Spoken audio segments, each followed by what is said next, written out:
بسم اللہ الرحمن الرحیم۔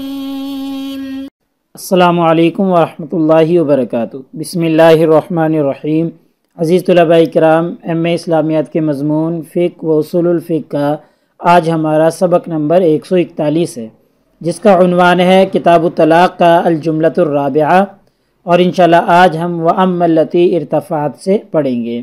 تو نئے سبق شروع کرنے سے پہلے ہم پچھلے سبق یعنی سبق نمبر 140 کا خلاصہ دیکھتے ہیں۔ پچھلے سبق میں ہم نے سب سے پہلے عبارت کا ترجمہ اور عبارت کی مختصر تشریح پڑھی تھی، اور تشریح کے دوران ہم نے صرف ایک چیز کی وضاحت کی تھی، وہ تھا کہ ان ارتبتم کے معنی کی تعیین، کہ ان ارتبتم کا معنی کیا ہے، یعنی اگر تمہیں شک ہو جائے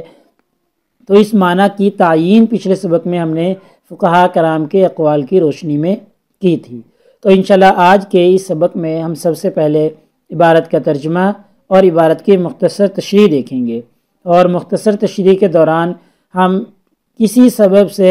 اگر کسی عورت کا حیض رک جائے اس پر تفصیلاً گفتگو کریں گے، چونکہ پیچھے ہماری جتنی بھی بحث ہوئی ہے وہ ان خواتین کے بارے میں ہوئی ہے جن کا حیض رکا ہے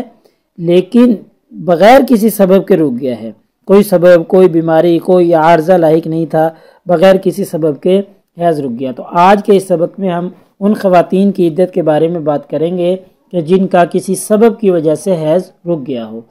ایسے ہی آج کے اس سبق میں ہم مستحاضہ عورت کی عدت کے بارے میں بات کریں گے کہ وہ عورت جس کو استحاضہ کی بیماری لاحق ہو گئی ہو وہ اپنی عدت کو کیسے پورا کرے گی، عدت کے ایام کو کیسے شمار کرے گی۔ اور ایسے ہی مستحاضہ عورت کی عدت کے بارے میں فقہاء کرام کا اختلاف ہے، تو اختلاف کی وضاحت بھی انشاءاللہ کی جائے گی، اور پھر آخر میں فقہاء کرام کے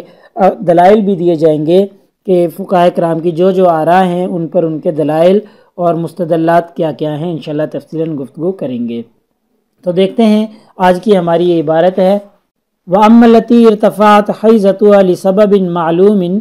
اور بہرحال وہ عورتیں جن کا حیض کسی معلوم سبب کی وجہ سے رک گیا ہو، مثل رضاعٍ، جیسے رضاعت کی وجہ سے، او مرض، کسی بیماری کی وجہ سے، یعنی حیض رکا ہے تو کوئی نہ کوئی اس کا سبب موجود ہے اور وہ سبب معلوم ہے، اس کا پتہ ہے کہ جی کس وجہ سے حیض کا خون رکا ہے۔ فَإِنَّ الْمَشْهُورَ عِنْدَ مَالِكٍ، تو امام مالک رحمہ اللہ کا جو مشہور مسلک ہے اس بارے میں وہ یہ ہے کہ اَنَّهَا تَنْتَظِرُ الْحَيْضَ، کہ وہ عورت جس کا حیض رک گیا ہے اب اس کو طلاق ہو گئی تو وہ حیض آنے کا انتظار کرتی رہے، یعنی جب تک اس کو حیض نہ آئے تب تک اس کی عدت شروع نہیں ہوگی، وہ عدت نہیں گزارے گی۔ آگے فرما رہے ہیں قصر الزمان ام طالا، زمانہ چاہے لمبا ہو جائے چاہے مختصر ہو جائے اس میں کوئی فرق نہیں پڑے گا، وہ چاہے لمبا زمانہ اس کو انتظار کرنا پڑے تو لمبا زمانہ انتظار کرے گی، اور اگر فوراً حیض آ جائے تو پھر وہ فوراً حیض کے مطابق اپنی عدت گزارے گی۔ تو یہ امام مالک رحمہ اللہ کا مشہور مسلک ہے۔ وقد قیل، اور یہ بھی کہا گیا ہے کہ ان المریضۃ مثل التی ترتفع حیضتها لغیر سبب، جو مریضہ ہے یعنی جس کا خون کسی مرض کی وجہ سے بند ہو گیا ہے وہ اس عورت کی طرح ہے جس کا خون بغیر کسی سبب کے بند ہو گیا ہو، ٹھیک ہے، یعنی اس کا حکم بھی، مریضہ کا حکم بھی اسی کی طرح ہے جس کا خون بغیر کسی سبب کے بند ہو گیا ہو۔ آگے یہاں سے مصنف مستحاضہ جو عورت ہے اس کا حکم بیان کر رہے ہیں کہ وَأَمَّا الْمُسْتَحَاضَةُ، بہرحال مستحاضہ جو عورت ہے، فَعِدَّتُهَا عِنْدَ مَالِكٍ سَنَةٌ، تو امام مالک رحمہ اللہ کے نزدیک اس کی جو عدت ہے وہ 1 سال ہے۔ اِذَا لَمْ تُمَيَّزَ بَيْنَ الدَّمَيْنِ، یہ 1 سال کب ہے؟ جب وہ دونوں خونوں کے درمیان میں فرق نہ کر سکے، یعنی مستحاضہ عورت اس کو کہا جاتا ہے نا کہ جس کو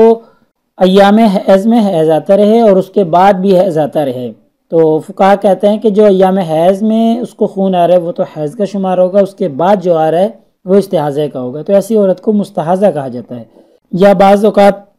عورت کو ہمیشہ ہی خون آتا رہتا ہے تو جو ایام حیض تھے ان میں اس کا حیض شمار ہو جائے گا، باقی استحاضہ ہو جائے گا۔ تو امام مالک رحمہ اللہ ایسی عورت کے بارے میں کہتے ہیں کہ جو حیض اور استحاضہ کے خون کے درمیان میں فرق نہ کر سکے تو پھر وہ 1 سال عدت گزارے گی۔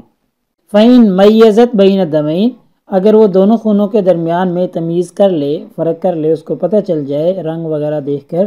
کہ یہ استحاضے کا خون ہے اور یہ حیض کا خون ہے، تو فعنہ روایتان، تو پھر امام مالک رحمہ اللہ سے 2 روایتیں ہیں، یعنی جب فرق نہ کر سکے پھر تو 1 سال کا حکم امام مالک رحمہ اللہ نے دیا ہے، اور اگر وہ فرق کر سکے پھر 2 روایتیں ہیں، احداہما، ان دونوں میں سے پہلی روایت ہے ان عدتها السنۃ، کہ اس کی جو عدت ہے وہ 1 سال ہوگی، والاخری، اور دوسری روایت ہے انہا تعمل علی تمیز، کہ وہ جو فرق کر رہی ہے اس کے اوپر عمل کیا جائے گا، فتعتد بالاقراء، لہٰذا وہ قروء کے ذریعے اپنی عدت کو شمار کرے گی، یعنی جب اس کو پتہ چل رہا ہے کہ یہ حیض کا ہے اور یہ استحاضہ کا ہے تو پھر وہ اس کے مطابق عمل کرے گی، یعنی حیض کا اس کو پتہ چل رہا ہے کہ یہ حیض کا ہے تو اس کے مطابق عمل کرے گی، لہٰذا قروء کے مطابق پہلا حیض ہو گیا، دوسرا حیض ہو گیا، تیسرا ہو گیا، اس کے مطابق پھر وہ اپنی عدت گزارے گی۔ تو بہرحال امام مالک رحمہ اللہ کے نزدیک ایک روایت کے مطابق 1 سال ہے مستحاضہ عورت کی عدت، اور دوسری روایت کے مطابق یہ ہے کہ وہ فرق کے مطابق جیسا اس کو فرق محسوس ہو رہا ہے اس کے مطابق قروء کے ذریعے پھر وہ عدت گزارے گی۔ وقال ابو حنیفہ، امام ابو حنیفہ رحمہ اللہ فرماتے ہیں عدتها الاقراء، اس کی جو عدت ہوگی وہ قروء کے مطابق ہوگی، ان تمیزت لہا، اگر وہ ان میں فرق کر سکتی ہو، یعنی حیض اور استحاضہ میں اگر وہ فرق کر سکتی ہو تو پھر سیدھی سی بات ہے قروء کے مطابق وہ عدت گزارے گی، وَإِن لَمْ تَتَمَيَّزْ لَهَا، اور اگر وہ حیض اور مستحاضہ کے درمیان میں فرق نہ کر سکتی ہو فَثَلَاثَةُ أَشْهُرٍ، پھر وہ 3 مہینے گزار لے گی، ٹھیک ہے۔ وقال شافعی، امام شافعی رحمہ اللہ فرماتے ہیں عدتها بالتمییز، کہ جب وہ فرق کر سکتی ہو تو اس کی عدت اذا انفصل عنها الدم، جب اس سے خون ختم ہو جائے، جب خون اس سے ختم ہو جائے تو فیکون الاحمر القانی من الحیضۃ، کیونکہ حیض کا جو رنگ ہوتا ہے وہ گہرا سرخ ہوتا ہے، ٹھیک ہے۔ تو امام شافعی رحمہ اللہ کا مقصود یہ ہے کہ عورت جو ہے جب وہ تمیز کر سکتی ہو، جب وہ فرق کر سکتی ہو تو وہ اس کے مطابق عدت گزارے گی، اذا انفصل عنها الدم، جب اس سے خون رک گیا ہو، یعنی خون ختم ہو گیا ہو، خون رک جائے تو وہ تمیز کے حساب سے عدت گزارے گی، کیوں کہ فیکون الاحمر القانی من الحیضۃ، جو حیض کا خون ہوتا ہے وہ احمر قانی ہوتا ہے، یعنی گہرا سرخ ہوتا ہے، ویکون الاصفر من ایام الطہر، اور جو طہر کا خون ہوتا ہے وہ ہلکا سا پیلا ہوتا ہے، اصفر ہوتا ہے یعنی کہ زرد رنگ کا ہوتا ہے، تو اس سے پتہ چل جائے گا کہ یہ طہر کا ہے اور یہ احمر قانی ہوگا تو پھر یہ حیض کا شمار کیا جائے گا، تو لہٰذا وہ تمیز کے مطابق جو ہے اپنی عدت کو پورا کرے گی۔ بہرحال خلاصہ یہ نکلا کہ امام ابو حنیفہ رحمہ اللہ کے نزدیک اگر فرق کر سکتی ہو تو اس کے مطابق گزارے گی، اور ورنہ تو پھر وہ 3 مہینے عدت گزارے گی۔ امام مالک رحمہ اللہ کے نزدیک 1 سال کی ہے، اور اگر وہ فرق کر سکتی ہو تو پھر وہ قروء کے ذریعے عدت گزارے گی، اور امام شافعی رحمہ اللہ نے بتا دیا کہ وہ تمیز کے مطابق جیسا وہ فرق محسوس کر رہی ہے اس کے مطابق عدت گزارے گی۔ آگے دیکھیں وَإِنَّمَا ذَهَبَ مَالِكٌ، یہاں سے دلائل بیان ہو رہے ہیں کہ امام مالک رحمہ اللہ جو اس طرف گئے ہیں کہ بقاء سنتی، وہ پورا سال باقی رہے گی، تو جو سال بھر کی انہوں نے بات کی ہے لِأَنَّهُ جَعَلَهَا مِثْلَ الَّتِي لَا تَحِيضُ، انہوں نے اس عورت کو یعنی سبب معلوم کے ذریعے جس کا حیض رکا ہے، یعنی مستحاضہ عورت، اس کو اس عورت کی طرح سمجھا ہے لا تحیض، جس کو حیض نہیں آتا، وہی من اہل الحیض، اور وہ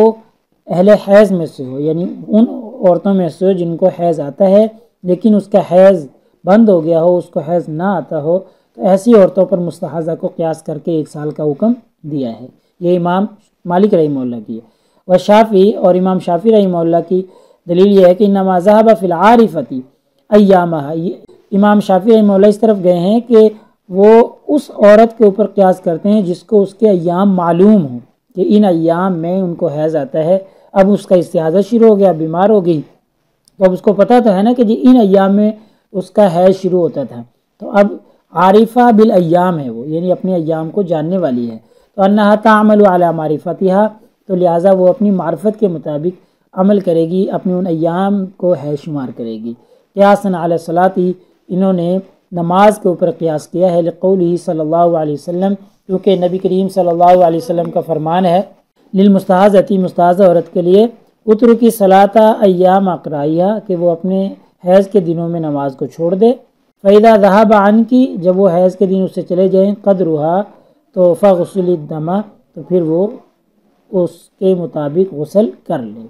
ٹھیک ہے، یعنی نماز کے بارے میں نبی کریم صلی اللہ علیہ وسلم نے فرمایا نا ایام اقرا میں وہ نماز کو چھوڑ دے، باقی جب وہ دن پورے ہو جائیں تو پھر غسل کر لے، خون کو صاف کر لے